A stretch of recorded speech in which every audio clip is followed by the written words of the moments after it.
Olá pessoal, como eu disse para vocês que iria postar aqui um vídeo para a gente falar um pouco mais sobre a revisão, né? Esse material está na pasta, no Teams, então você encontra lá em material do terceiro trimestre, esse slide e também esse vídeo aqui.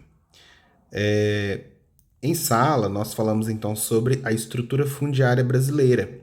E quando nós falamos de estrutura fundiária brasileira, nós estamos falando sobre os tamanhos das propriedades rurais no Brasil, né? Vocês vão lembrar que nós falamos que essa estrutura fundiária brasileira, ela tem, né, um contexto aí histórico, né, envolvida. Ou seja, a distribuição de terras no Brasil, ela está envolvida, ela está relacionada como essas terras foram distribuídas lá no período colonial, né? Vocês vão lembrar que nós falamos das capitanias hereditárias e das sesmarias. Isso fez com que o Brasil houvesse o quê? Predomínio de grandes propriedades rurais, ok? E uma concentração de terras, né? Uma concentração de terras nas mãos de poucos proprietários. Nós vamos chamar isso também de concentração fundiária. Vocês vão lembrar que na prova parcial teve uma questão, né, com um gráfico de setores, e esse gráfico trazia para a gente os tamanhos das propriedades conforme hectares, né? E você tinha que identificar lá que se tratava de um gráfico que dizia que no Brasil predomina as grandes propriedades rurais, né? Então, quando nós falamos do tamanho dessas propriedades, nós vamos dizer que as grandes propriedades são os latifúndios e as pequenas propriedades são os minifúndios, ok? Lá nos latifúndios, nós encontramos a monocultura, ok? Que é a plantação, né, só de um tipo de cultura e de um tipo de plantação, né? Quando nós viajamos por aí pelas estradas, nós vemos as plantações de soja, plantação de milho, né? Ou seja, uma plantação de uma só espécie, nós vamos denominar de monocultura. A mecanização, né? Ou seja, a presença das máquinas e o que é produzido nesses latifúndios, geralmente é para exportação, né? Nós somos um país que tem grande parte da sua economia leva em consideração o agronegócio, né? Então isso aqui é muito importante a gente saber que essa produção que é feita nos latifúndios, né, ela é destinada à exportação. Já nos minifúndios, nós encontramos uma policultura. Se a monocultura é a plantação de um só tipo de cultura, a policultura são vários, né? E onde é que nós encontramos isso? Como que é a força de produção? O trabalho familiar, né? É a família que planta, é a família que colhe, ainda que há o uso de algumas máquinas, né? Mas isso não é tão intenso quanto aqui nos latifúndios, ok? Para que serve a produção, né? Essa produção que é feita nos minifúndios atende a quem? A subsistência, ou seja, para o seu consumo próprio, ou para o consumo interno, né? O consumo interno quer dizer o quê? O mercado interno quer dizer vender no Ceasa da cidade, vender na feira, né? Nos supermercados, ok?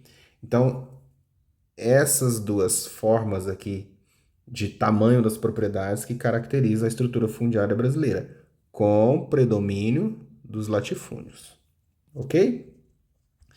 Nós vamos ver que a modernização, né, nós falamos isso em sala, a modernização do campo, que é o conjunto de máquinas, a mecanização, os defensivos, né, que, como a gente conversou em sala, vulgarmente, popularmente as pessoas chamam de agrotóxicos, e as sementes geneticamente modificadas, né, trabalhadas em laboratório. Esse conjunto todo nós vamos chamar de modernização do campo. Chega no Brasil aproximadamente na década de 60 e provocou uma substituição do trabalho humano, né? Nossa, ficou feio esse risco todo torto. Mas provocou uma substituição do trabalho humano, né? Pelas máquinas. Isso promoveu, ó, uma migração em massa, né, do campo em direção à cidade, ok? Essa modernização, né, então ela ocasionou alguns problemas sociais no campo, ou seja, ela ocasionou mais concentração fundiária e ocasionou também o quê? O desemprego, ok? Os trabalhadores rurais migraram para a cidade em busca de emprego. E onde é que eles vão encontrar emprego? Nas indústrias, ok? Então, década de 60, né, nós vamos ver que está no auge aqui as indústrias automobilísticas, principalmente, né? Agora nós vamos falar um pouco sobre essas indústrias, ok? Indústrias automobilísticas, né? E a procura pela melhor qualidade de vida, né? Então, isso motivou muito essa migração aí, esse fenômeno, né, migratório que nós vamos chamar de êxodo rural. Ok? Meninos, essa desigualdade na terra, né, então ela vai provocar muitos conflitos no campo e luta pela terra. Essa modernização, né, que gerou um desemprego estrutural no campo, a realidade, né, do contexto histórico, a concentração histórica de terras, né, fez com que esses trabalhadores rurais e pessoas que reivindicavam a posse da terra começaram a se organizar em movimentos sociais para fazer o quê? Pedir de novo uma distribuição, dessa vez de maneira democrática das terras, né? E nós vamos ter no Brasil a Lei 4509 de 1964, mais conhecida como Estatuto da Terra, e mais tarde na Constituição Federal de 1988, né? Esses dois dispositivos da lei, essas duas leis, elas trazem e preveem a reforma agrária no Brasil, né? Então esses trabalhadores do campo, né, eles vão se organizar em movimentos sociais para reivindicar que o governo faça o quê? Promova a reforma agrária, promova essa nova distribuição das terras, ok? Então, olha aqui, ó. A reforma agrária é o que nós vamos chamar aí de redistribuição de maneira democrática das terras, né? Obviamente que isso gera conflitos de interesses, né? Nós sabemos que há muitos problemas envolvidos nisso, não é tão simples assim, né? Mas é só para a gente ter uma ideia aí do que a lei e a teoria diz, ok? O que é basicamente a reforma? Onde é que deve ser feita a reforma agrária, né? Nós vamos partir de um princípio de que a terra deve cumprir a sua função social. Vocês vão lembrar que em sala nós falamos bastante sobre o que era a função social da terra, né? Então alimentos, moradia, emprego, renda, né? Então, se uma terra está promovendo isso, a terra está cumprindo a sua função social, ok? Mas se a gente tem lá um latifúndio, que é uma grande propriedade, que não está produzindo nada, não está plantando, não está criando gado, não está gerando empregos, né? Isso a lei então vai considerar como latifúndio improdutivo, né? E esse latifúndio improdutivo, então, de acordo com a lei, será destinado à reforma agrária, né? Porque não está cumprindo a função social da terra, ok? Outras possibilidades aqui também para que haja reforma agrária, para que essa terra seja destinada à reforma agrária. Terras que não cumprem a legislação ambiental e terras que promovem o trabalho análogo à escravidão, né? O que é o trabalho análogo à escravidão? Um trabalho que tem semelhança com escravidão. Pessoas em condições insalubres de trabalho, pessoas que não estão recebendo seu salário em dia, ok? Então é isso que nós vamos considerar como trabalho análogo à escravidão. No Brasil, existe o INCRA, né? Que é o Instituto Nacional de Colonização e Reforma Agrária. É uma sigla, você não precisa decorar o que significa, né? Mas só para você saber que esse é um órgão do governo,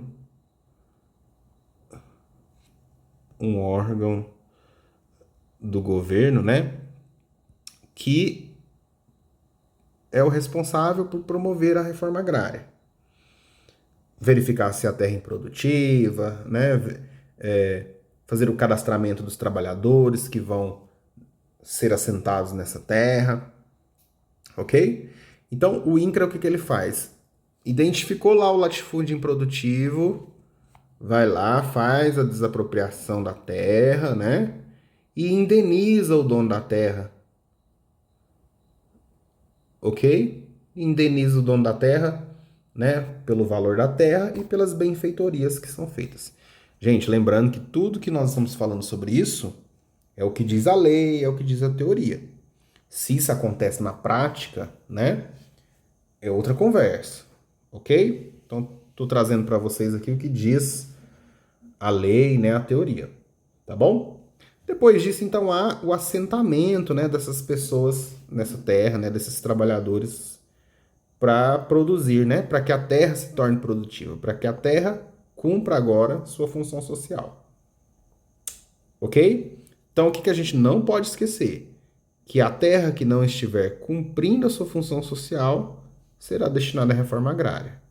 A terra que não estiver cumprindo a legislação ambiental pode ser destinada à reforma agrária.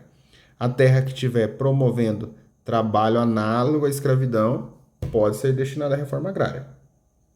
Ok? Então não se esqueçam aqui de só a função social da terra. Muito importante para a gente.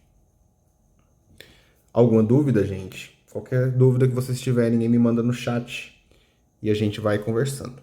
Ok? Vamos falar um pouco sobre a industrialização no Brasil. Então vocês vão lembrar que a industrialização no Brasil ela passa por etapas, né? Então começa lá em 1860 com a substituição de importações. Aqui nesse período é a produção de produtos incipientes, né? Produtos básicos, que nós vamos deixar de comprar produtos da Inglaterra, né? De outros países e vamos passar a produzir isso aqui no Brasil. Então vamos deixar de importar e agora produzir no Brasil, né? Vocês vão lembrar que o capital aqui, ó, é da cafeicultura. Então são os cafeicultores, os primeiros a abrirem as primeiras indústrias aqui, né? É com o dinheiro da cafeicultura que se começa as primeiras indústrias no Brasil. De 1930 a 1950, nós vamos ter o que nós chamamos de Revolução Industrial Brasileira, né? Então é o governo Vargas, aí Getúlio Vargas no poder, que vai estabelecer principalmente as indústrias de base. Você tem isso no seu caderno anotado, você tem isso aí no livro. E você vai lembrar que nós fizemos uma linha do tempo no caderno de desenho, né? Também trazendo aí todos os elementos de cada um dessas etapas do percurso industrial. Então, indústrias de base, aqui que vai surgir direitos trabalhistas, né? Aqui que vai organizar as escolas técnicas para preparar o trabalhador, mão de obra, ok? Mais tarde, nós temos aqui, nesse período de 1950, 1964, o governo Getúlio Vargas, o governo Juscelino Kubitschek. Obviamente, o governo Juscelino Kubitschek não foi de 50 a 64, né? Depois do governo Kubitschek até 64, tivemos outros governos. Mas eu quero destacar aqui esse processo de chegada das indústrias automobilísticas, né? Lembra que nós falamos no slide anterior? Então, as indústrias automobilísticas. O que é a indústria automobilística? A indústria que produz automóveis, né? Produz carros. E essas indústrias vão se concentrar onde, principalmente? Na região sudeste. Ok? Na região sudeste, né? Então, nós vamos ter uma concentração histórica ali. Por que na região sudeste? Porque ali já tinha uma infraestrutura adequada, né? Para receber essas indústrias, mão de obra disponível, né? E além disso, a capital do Brasil ali, naquela região. O que é uma das... O que é uma das prioridades do governo Juscelino? Transferência da capital, né? E abertura de estradas, abertura aqui agora de rodovias, ok? Rodovias para quê? Se a gente tem agora indústrias automobilísticas, é importante que essas indústrias tenham por onde os carros que é produzidos por elas tenham onde transitar, não é isso? Então, uma das condições para as indústrias automobilísticas se estabelecer no Brasil é a construção de rodovias. E isso também foi muito de encontro com o que o Juscelino planejava, que era a ocupação, né, do território brasileiro, ok? Então, juntou a fome com a vontade de comer, né? Então, Juscelino trouxe as indústrias automobilísticas e promoveu muitas aberturas de estradas. Mais tarde, então, 1964 a 1985, né, nós temos aí um período do regime militar, dividido aqui em duas fases, né? A primeira fase, o milagre econômico. Essa primeira fase, ó, o regime militar vai colher muitos frutos do que foi investido aqui de 1930 a 1950. Né? Então a economia aí estava boa, né, nesse primeiro período, né, mas justamente por causa desses investimentos que foram feitos aqui nessa época, ok?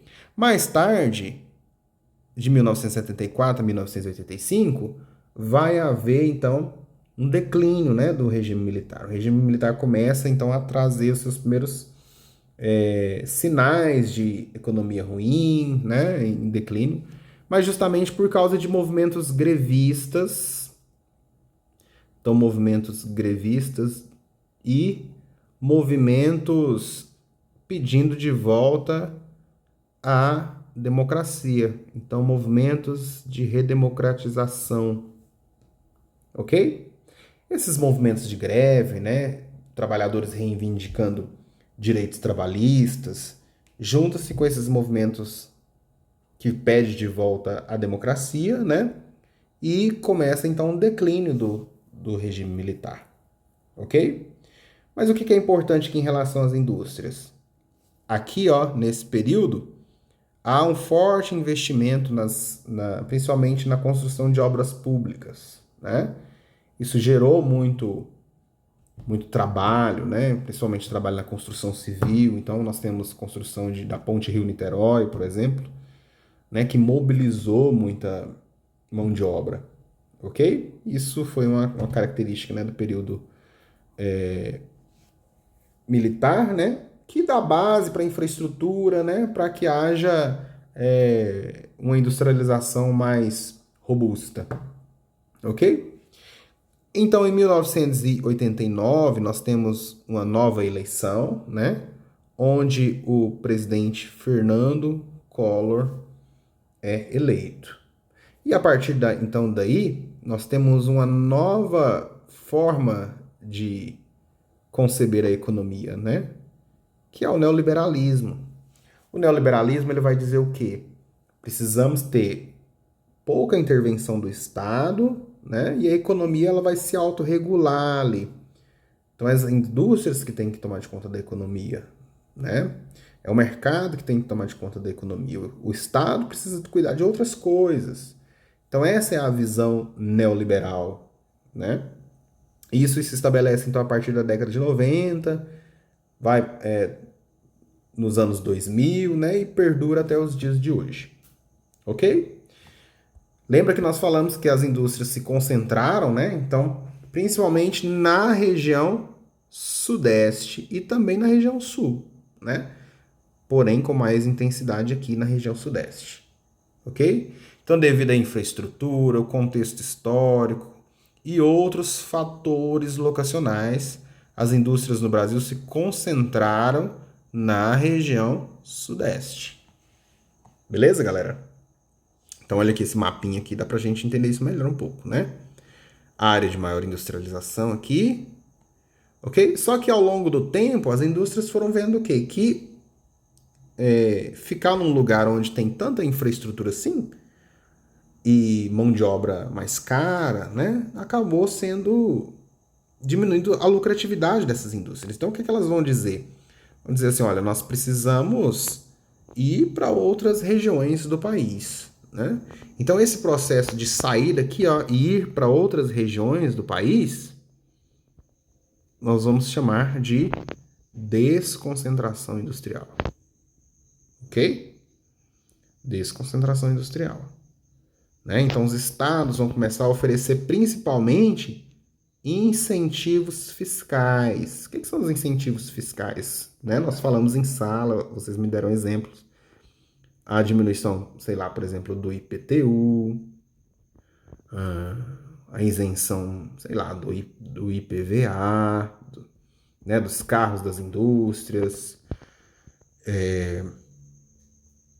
enfim, né, uma série de impostos aqui que o governo pode isentar, né, essas indústrias de pagar.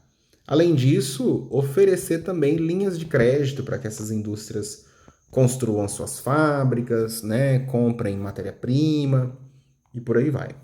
Ok? A gente falar um pouquinho agora da urbanização brasileira. Então nós vamos lembrar, vocês vão lembrar que a urbanização brasileira está baseada em cidades planejadas e cidades espontâneas, né? Então o que são essas cidades planejadas? Foram criadas a partir de um projeto, ó, urbano pré-definido. Já as cidades espontâneas, não. As cidades espontâneas se desenvolvem de forma orgânica, né? Elas foram se desenvolvendo espontaneamente, sem um planejamento centralizado e pré-definido, né? Trouxe essa imagem aqui para vocês. Se eu não estiver enganado, essa imagem é no Rio de Janeiro, né? É uma imagem que circulou muito nos livros de geografia, que mostra aí essa característica de cidade espontânea, né? Que cresceu sem um planejamento. De um lado a gente vê um prédio de luxo, né? E de outro lado, casas, autoconstruções que foram, né, construídas de forma precária. Ok? Hierarquia urbana brasileira. Nós temos a metrópole global. Metrópole global no Brasil é São Paulo. Ok? E essa metrópole global, ela leva em consideração o quê? A conexão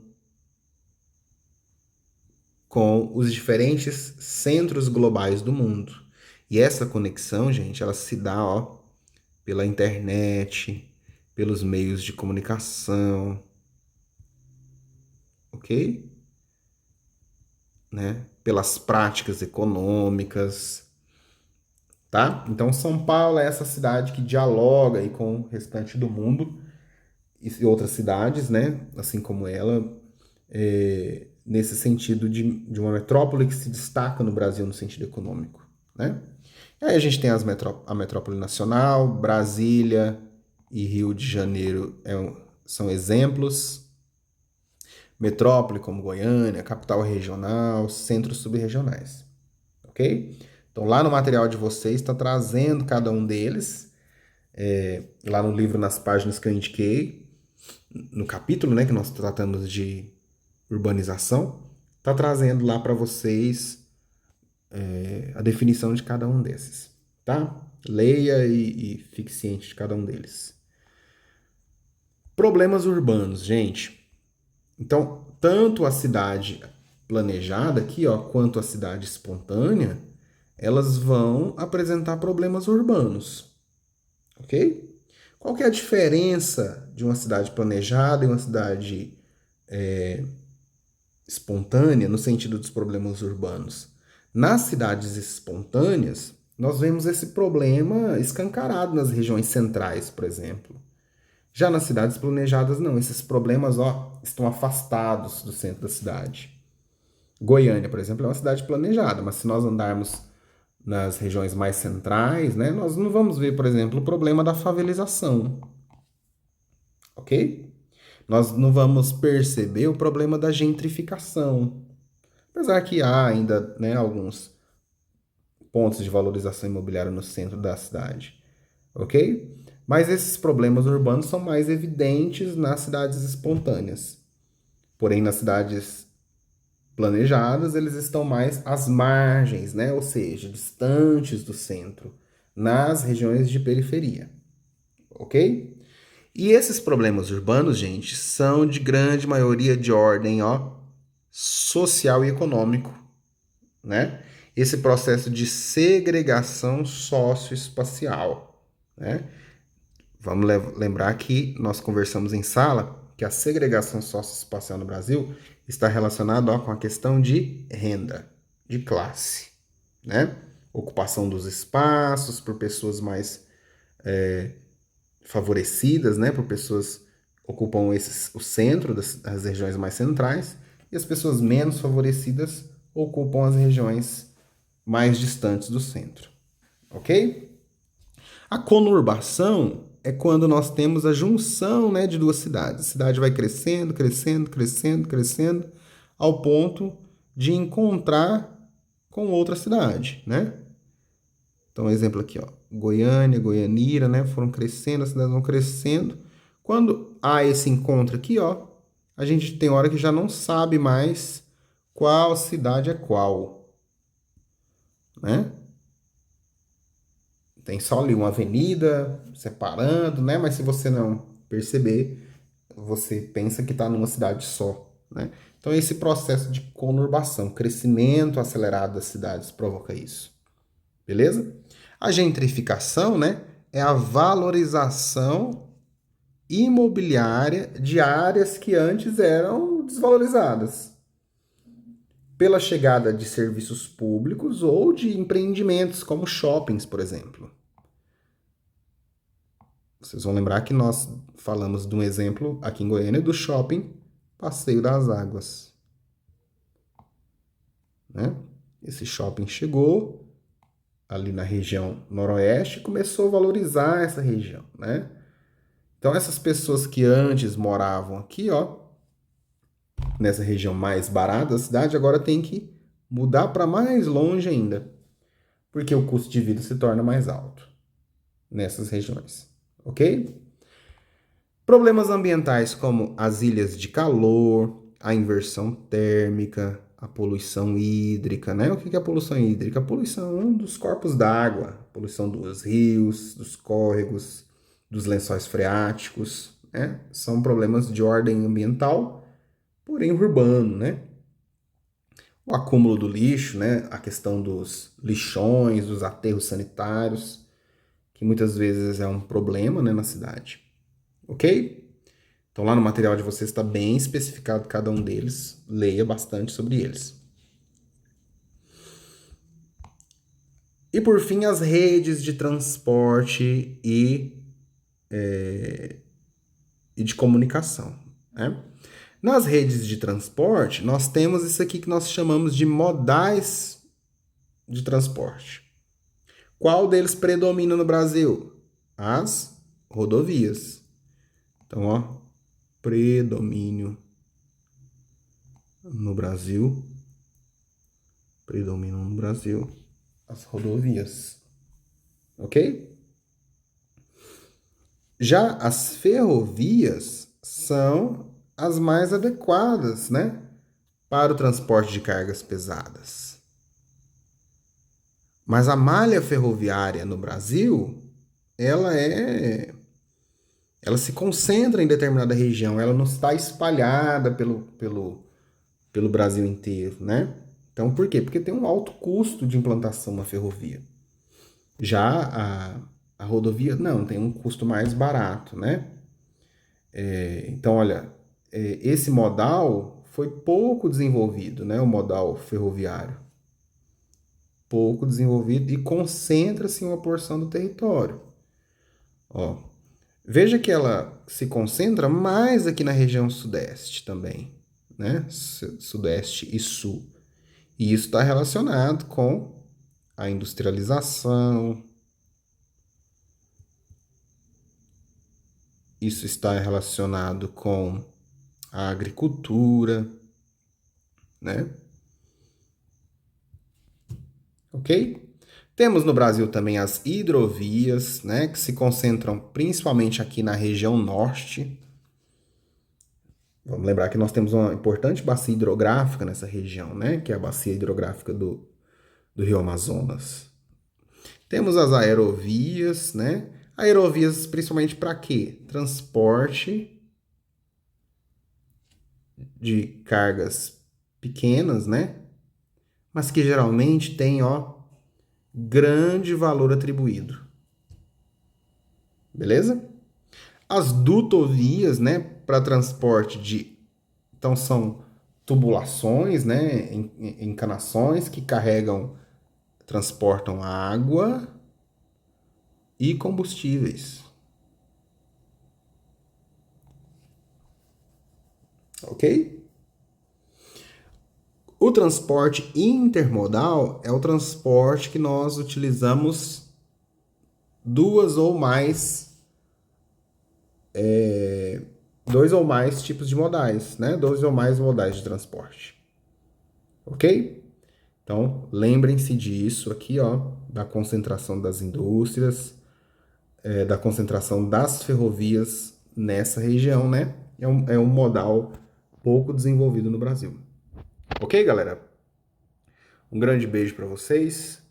Estudem bastante e boa prova no dia 29.